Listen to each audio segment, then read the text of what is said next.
I have the pleasure of introducing to you.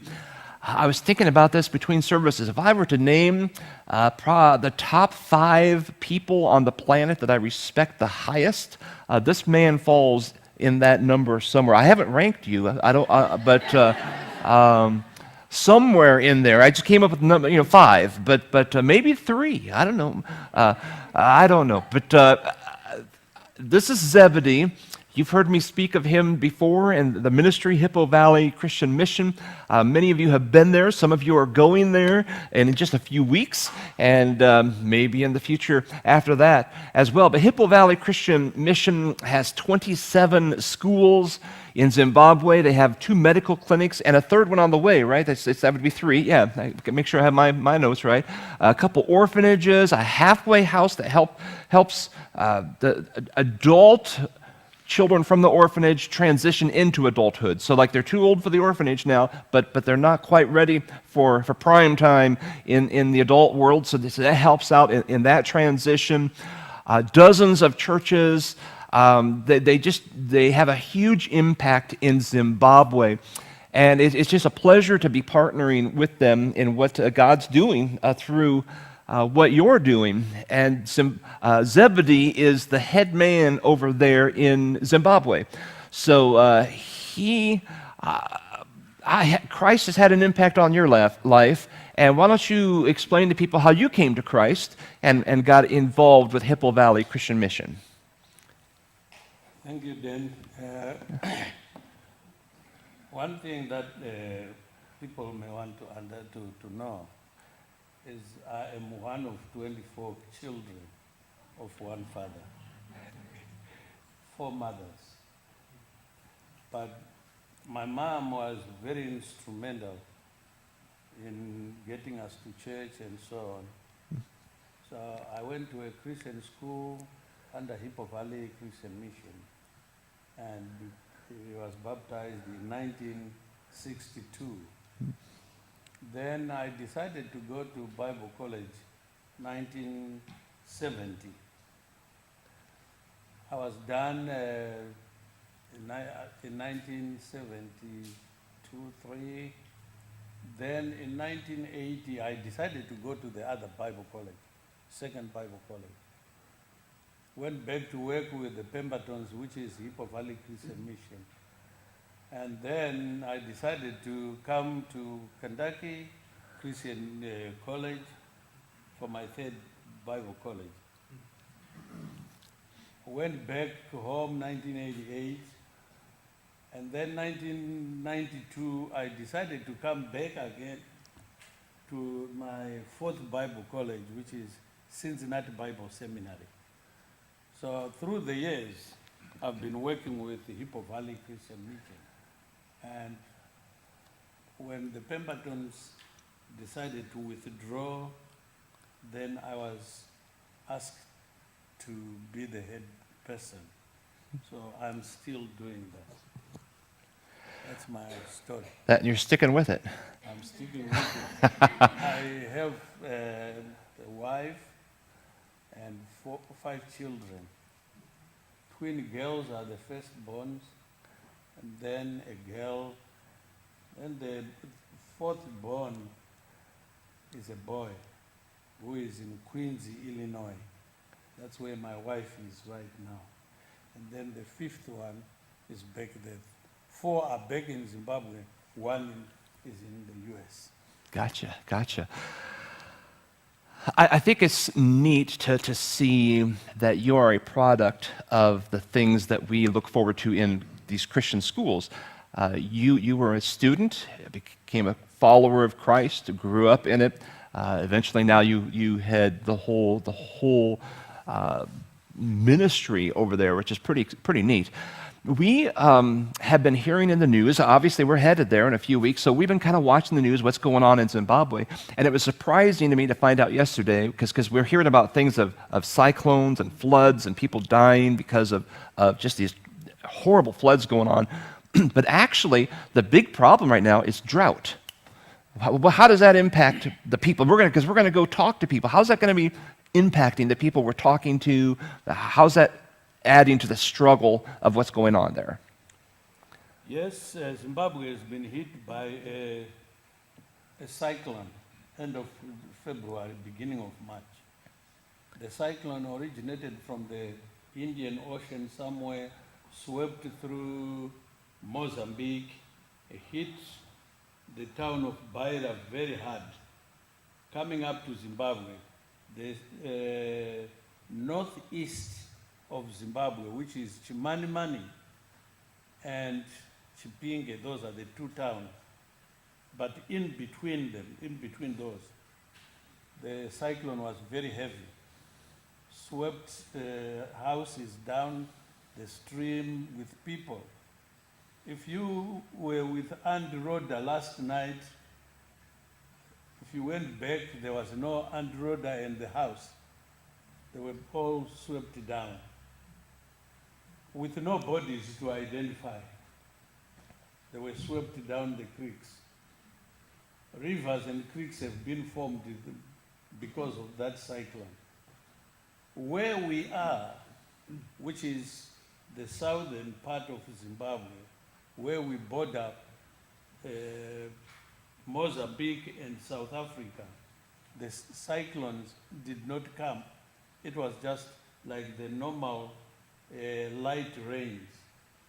So there is not much in terms of harvest, which affects almost every life, because the Zimbabweans live on what they raise, corn and everything. So there is not much corn this year. The livestock, there is not much grass for livestock.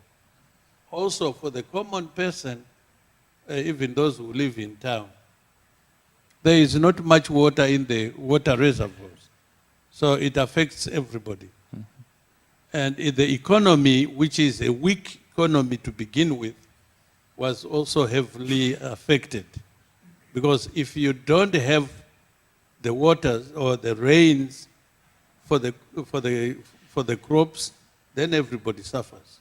We now buy a liter of petrol for $5, and everything in the supermarket has been jacked up. So there is quite a bit of struggle. Yeah, it's affecting what you can eat, how you do business, how you just live your day-to-day life. This is a picture from from last year, and some people will go to the market and buy a bunch of fruit, or maybe they've raised some, and then they'll go out on the street and sell it for just a few pennies extra, and that's how they're making their money. And this was just a guy walking down the street that we say, hey, we'll buy some bananas from him, and we had a little treat, but that's his livelihood. That's how he's making it. In Zimbabwe, you don't wait for somebody to employ you. There is like 80 to 85% unemployment. So one looks around and sees what maybe the people need, and if you can provide that on the street, you just go and stand by on the road and you sell. This is the kind of life you see on the highways. Kids, mothers selling something, sweet potatoes, or during the good years, they sell them on the market. We like to, our crew, when we go down there's a local market we like to go to, and I have some clay pots and stuff we bought, just because we want to support the local people. We have an actual friend, I should put a picture on there, that looks forward to us now coming, because we'll buy, like say, a couple clay pots or something, and she just talked in tears, talking about how blessed she is, because we showed up that day to the market, and it was important. It was important to her. So she'll be looking for us soon in a few weeks. And I've been given an assignment of some stuff to pick up from her. Let's talk about schools a little bit. 19,000 kids going to these schools. You're a product of that.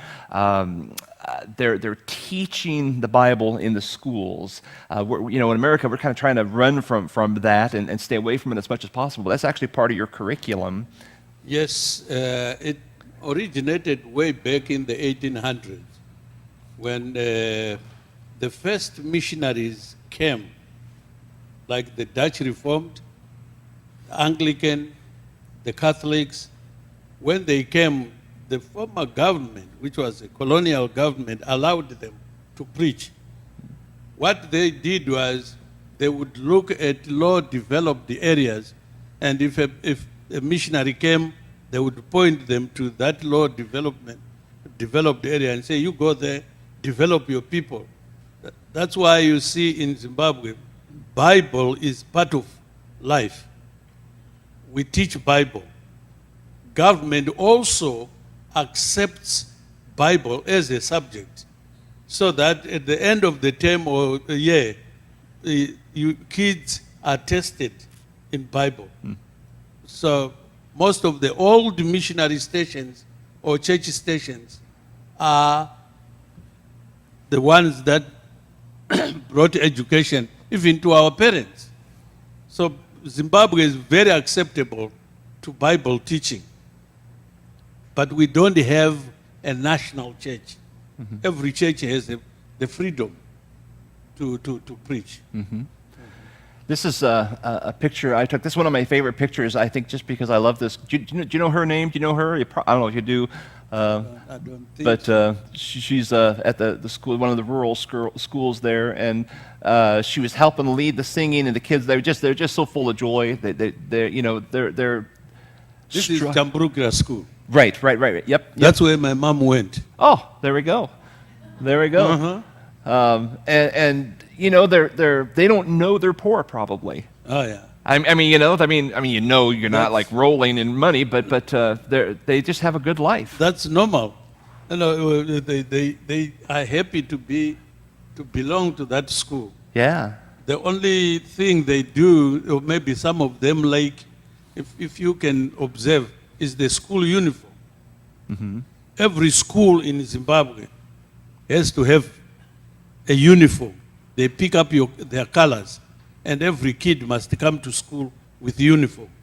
Now, that's where some of you connect, because with the Living Proof program, we provide primary school kids, those who have been chosen and recruited, we provide them with school uniform and save $5 for their high school education.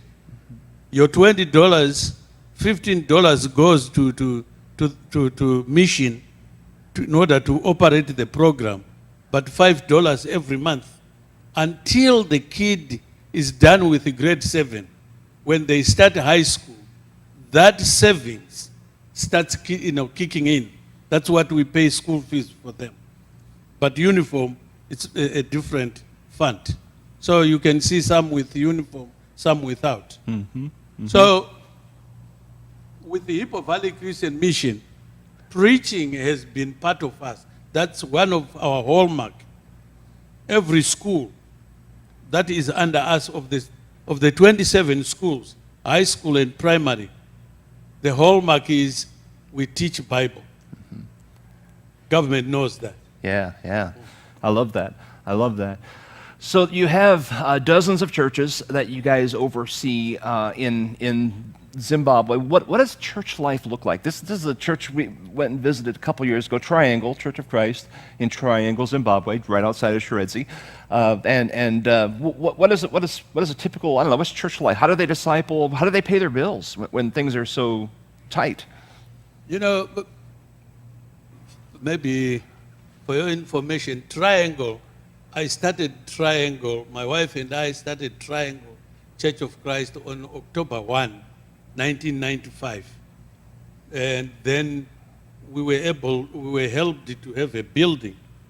But the majority of our congregations meet in school rooms and then try to build. If we get some help, we'll build a building.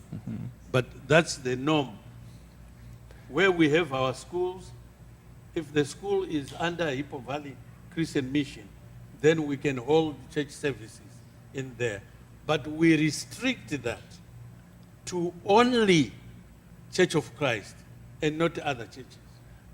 Maybe we are selfish, but that's what we are.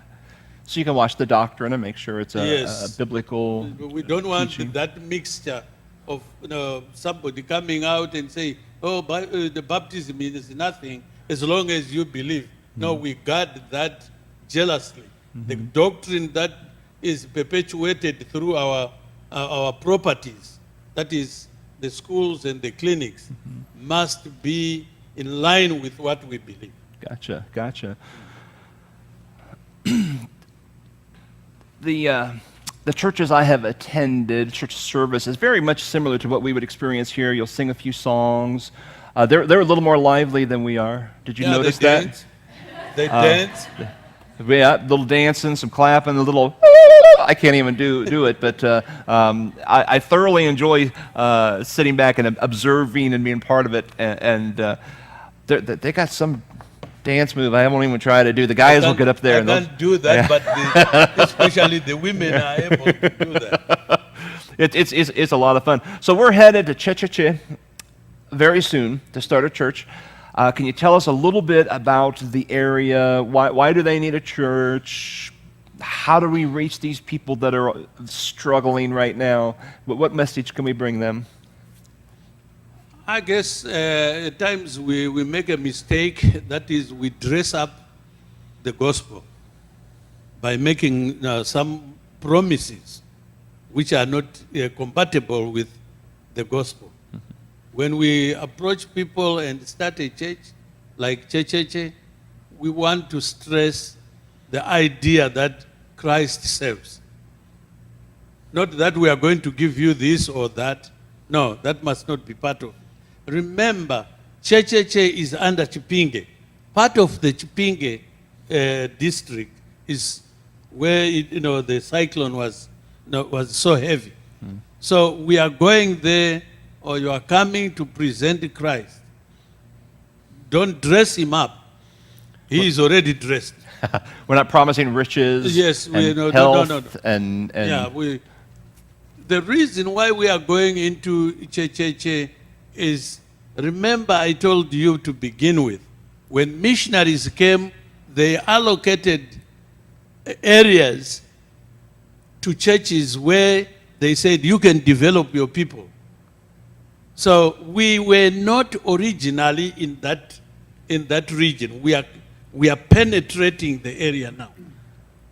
We are penetrating the area because what the Zimbabwean government did after independence was to open up areas so that people don't migrate from the rural into town. So they allowed some business centers to open and develop as growth points. If you hear of the word growth point, that's a town in the making. Banks are there, big stores are there, everything is there.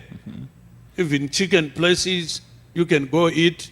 They are trying to make it a town. So there is quite a population there. Right. It's not a rural, it is in the rural area, but it is forming into a town.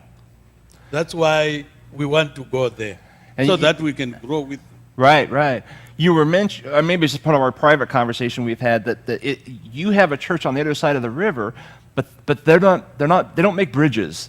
Oh yeah. So it rains, and they're two separate worlds. So this will be. Yes. When the Church of Christ, the first missionaries came, they were given the region across the river to where we have a church there. We have a preacher there. But it's only like 2 miles between. The width of the river separates the two. When it rains and floods, nobody crosses.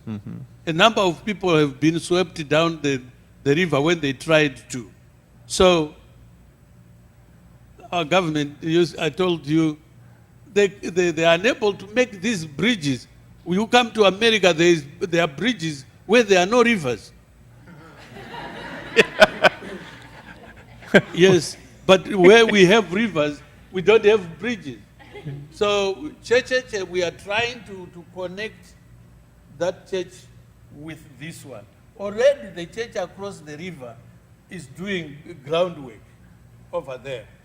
Exciting. So I hope we'll have two churches, facing each other, separated by 2 miles or 3 miles. Yeah, yeah. And that they're close enough they can fellowship and to have strength Yeah. and encouragement and oversight and all these things that are so important for a church.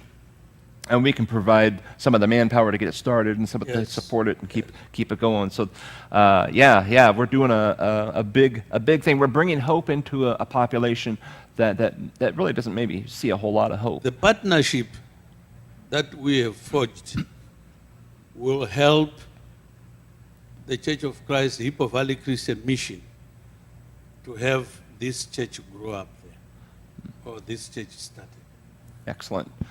Let's touch on the clinics. You have a couple clinics going. I think, yeah, this is a picture from one. There's a third one that you're building and still in the process of building. And this is out in the middle of nowhere, the rural area. This is the one you're still building the place for the wives to come with labor. I can't remember what you were saying yesterday. We went there last year, so it's not complete yet. This is Rushangarumwe Clinic. Over on this side are the nurses' quarters. Yes. The reason why I'm going back early, for some of you, I'm leaving Thursday. This is my last engagement. Thursday. I'm going back in order to build what we call the waiting mother's shelter, which is a house. It's going to stand somewhere back there, a bit removed from the clinic. Because pregnant women, when their time is almost up, they walk from their homes to come and live right there at the clinic.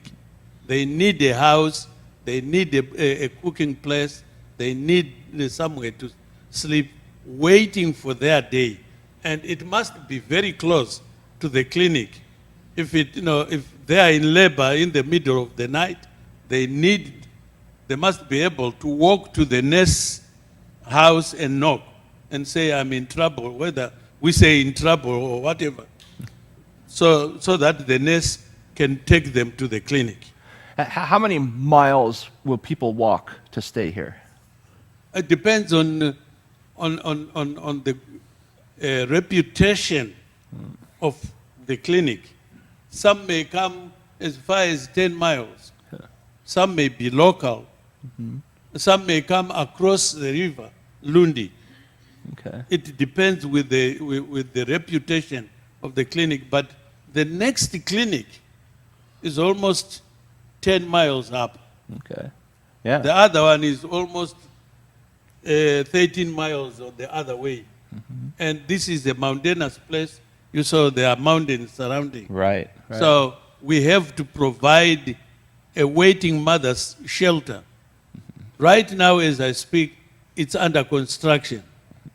And we have to construct also the outer house for the mother's shelter. And also the outer house for the entire clinic. Each home, each nurse's house must have an outer house in case there is no water in the tanks. They must be able to go to the outer houses. But before I left, I met with the health inspector who told me, don't drill, because we have to drill a water well. Don't drill a water well before, don't do the plumbing. It's the plumbing. Because you don't know where you are going to find your fresh water. You find the fresh water first, and then you come back and plumb, so that you don't send the sewage towards your water supply. So that's what I'm going back to do. After that, then, we'll do the ceilings, we'll do the labor ward, and then the room next, it must be tiled with the ceramic tiles, and the toilets, and the showers, and also the nurses' quarters, also the waiting mothers shelter. Those must be tiled. But Okay. that will be the last stages after we have found the water source. So these clinics, I'm just going from memory, a year ago when we were there, they will actually save lives. Some of the many children are lost, and maybe mothers are lost too. And this allows them a place to come and prepare, go into labor, deliver their children. So, It is very sad because in the case of complications, we don't have an ambulance. mm-hmm. To call for an ambulance from a major hospital, which is like 100 kilometers away, that will delay and maybe endanger the mother's life. But that's what it is there. Usually, people don't die, but at times we lose kids in the process. So this is a good thing. Let's talk about the orphanages real quick. You have some orphanages. How do kids end up at an orphanage, and what are you doing there? I think it's pretty cool, the setup you have with the orphanages. The orphanage usually, or most of the time, is open to orphans, those who have lost their parents. Some parents, the father may not want to be part of it, but if the mother dies, they must go to the social worker in their area. The social worker then is going to approach us. If you open an orphanage in Zimbabwe, it is looked and taken and treated as a national facility, so that if there is an orphan in Harare, they will call us and say, we have this kid, do you have room? So we don't go around recruiting kids. It is the social workers through their social offices who will approach us and say, we have a kid. They usually come up on a place of safety. Maybe a kid is picked up, nobody claims, the police brings them to us, and they say, would you please keep this kid while we are doing our investigations? Maybe they find nothing concerning the kid or to do with the kid. Then they will come back and say, can we place him with you? So when a kid is placed in our facility, what it means is we are totally responsible. Food, clothing, education, medication, and if in some cases, even the grave. It's all on us. Okay. We have buried a few kids who came to us in bad health. We have done that. When a kid is placed with us, we are the sole guardians. Nobody is going to say, okay, my kid, let me have the body. No. We are responsible. So until the kid comes to 18 years, it is the same office which tells us to say, okay, kid John is now 18 years. You can release him. We have to fill in papers to release the kid. But in some other cases, you have heard him talk about a halfway house. We have set up these two facilities, a halfway house for the boys and for the girls, because some of the kids come to us older than the grades they are in. So that at their 18th birthday, when government calls on us to release, they are still maybe a year or two before they finish high school. So it is our program, then not government program, to send them to the halfway house where they can go to school. We are still responsible for them in the halfway house. Girls have a halfway house and boys have. And also, those kids who are bright enough to go to university, we send them to university. This is their home when they come back on school break. they will go to the halfway house Okay. until they are done. Excellent, excellent. I love the way you have it set up. Your mixed ages of kids in a home, and you're teaching them life skills, how to prepare for adulthood. They're growing their food. They're cleaning their clothes. I think we saw a thing where they're grinding peanuts into peanut butter. You know, they're doing everything to know that they can be successful in the adult world, which is good. That's good. We try to equip them with life skills. Even those kids who are not so bright, you know, when kids, some of them grow with drunk parents and it's how it affects them. Even those who are not so bright, we try to equip them with some kind of a trade. That is, we have gone in partnership with the local polytechnic college. When we know that this kid is not going to be able to bring up good grades, we'll send them to the technical college. The technical college is not going to require kids' grades like A, B, C. They are going to require the kid to come in and sit in class and observe. That way, we have been able to equip some kids as car mechanics, builders, plumbers, that they are not required to have good grades for that. A skill that they can A skill help, they help- can use Yeah, in their life. that's excellent. And then the bright ones we have sent to teachers' college or to universities.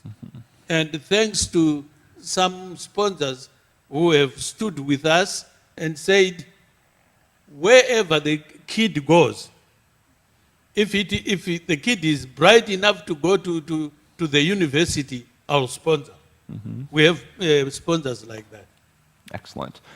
One last question. We're probably wrapping up here. I went to the Triangle. We mentioned Triangle earlier, and we went back and visited this past week. We went there 2 years ago, and I preached there, and you were interpreting for me. And as you mentioned earlier, it's a church you started, and they had gone through some struggles. A preacher there had pulled some families away and started a different group, and we weren't even sure that Sunday if anybody was going to be left behind. You were like, I don't know what's left here, and it turned out to be it was a nice group of people, and one of the things I was praying for when I was there is, what does God want me to do that is longer term than just being there for a week or two? And I had my antennas up the whole time, like, okay, God, what do you want? What do you want from me? And so one of the things God had really laid on my heart as we were driving back, we had a conversation, and so I've kind of personally been supporting this church to help them. I know what it feels like to be in a situation where, like, I don't know what's going to happen next, and then throw the financial burden on top of it. I wanted that at least not to be a part of their struggle. So our family has helped them the last couple of years. So I guess my question is, how are they doing? You kind of mentioned, I guess maybe, was that this service already? Now it all blends together. They're doing better. They are doing better. The worst thing to happen to a church is that split. Because when a church splits, rebuilding is an uphill battle. But with the Triangle, I think things are happening. Good. Things are happening. Namo Mupa, who is the preacher, is trying his best to bring back the church. The preacher who wrecked it is still loitering around. But he is also struggling wherever he is to start a church. Because I said, you have struggled for 12 years. When I invited him to be the preacher, I was the preacher of this from its inception to 1983, no, 93, or 2003, when I gave it up to him. It was a vibrant church, but slowly he dragged it down to where even the members said, preacher, you can go.